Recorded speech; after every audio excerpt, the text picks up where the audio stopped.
श्रीमद् भागवत गीता सार कथा। इस भागवत गीता सार कथा में सुख दुख का वर्णन किया गया है। इस भागवत गीता में मानव के लिए हर अच्छे और बुरे कर्मों का वर्णन दिया गया है। दोस्तों, आप सभी चैनल को सब्सक्राइब लाइक करते हैं, जिसमें आप लोगों को कुछ नहीं मिलता, पर इस चैनल पर जीने की राह और ज्ञान भरी बातें मिलती है। तो आपसे निवेदन है कि हमारे चैनल को आप सब सपोर्ट करें और हौसला दें कि हम आप लोगों के लिए अच्छा ज्ञान, अच्छी बातें और अच्छे राह पर चलने के लिए अच्छा ज्ञान आप सबके लिए पहुंचाता रहूं। नमस्कार मित्रों, आप सबका हमारे चैनल पर स्वागत है। दोस्तों, इस चैनल पर सारे वेदों का ज्ञान मिलेगा। भगवद गीता अध्याय 2 श्लोक 30। देहि नित्यम वध्योयम देहे सर्वस्य भारत तस्मात् सर्वाणि भूतानि न त्वं शोचितुमर्हसि। देहि नित्यम अव्योयम देहे सर्वस्य भारत तस्मात् सर्वाणि भूतानि न त्वं शोचितुमर्हसि।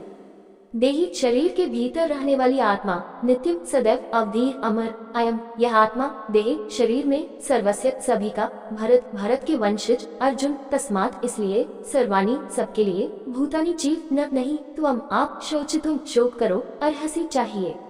देहि नित्यम अवधियो यम देहे सर्वस्य भारत तस्मात् सर्वाणि भूतानि न त्वं शोचर्हसि। अनुवाद: हे अर्जुन, शरीर के भीतर रहने वाली आत्मा अमर है, अतः तुम्हें किसी के लिए शोक नहीं करना चाहिए। अक्सर अपनी शिक्षाओं के दौरान श्री कृष्ण कुछ श्लोकों में एक अवधारणा की व्याख्या करते हैं और फिर उन शिक्षाओं का सारांश बताते हुए एक श्लोक कहते हैं। ये श्लोक स्वयं की अमरता और शरीर से इसके भेद पर निर्देशों का सारांश है। भगवद गीता अध्याय 2 श्लोक 31।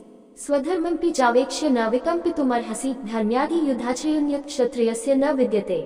स्वधर्ममपि चावेक्ष्य न विकम्पितुमर्हसि धर्म्यादि युद्धाश्रयोन्यत् क्षत्रियस्य न विद्यते।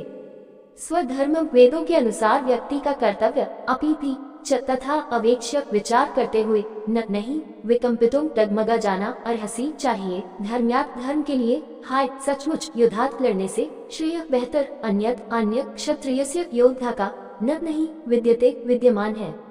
स्वधर्ममपि चावेक्ष्य न विकम्पितुम अर्हसि धर्मयद्धि युद्धाश्रयोन्यत् क्षत्रियस्य न विद्यते। अनुवाद: इसके अलावा एक योद्धा के रूप में अपने कर्तव्य को समझते हुए तुम्हें विचलित नहीं होना चाहिए। वास्तव में एक योद्धा के लिए धार्मिकता को कायम रखने के लिए लड़ने से बेहतर कोई कार्य नहीं है। वेदों के अनुसार स्वधर्म एक व्यक्ति के रूप में उसका कर्तव्य है।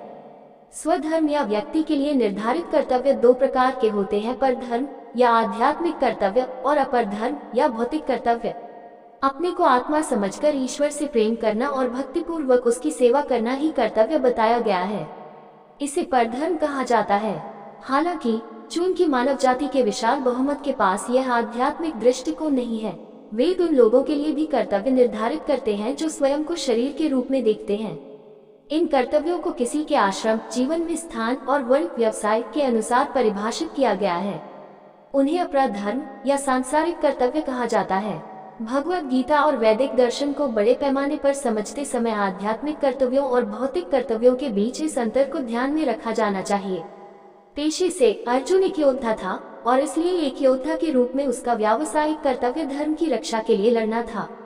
श्री कृष्ण इसे स्वधर्म या शारीरिक स्तर पर निर्धारित कर्तव्य कह रहे हैं। दोस्तों, वीडियो अच्छा लगा हो तो लाइक, शेयर, सब्सक्राइब जरूर करें। धन्यवाद।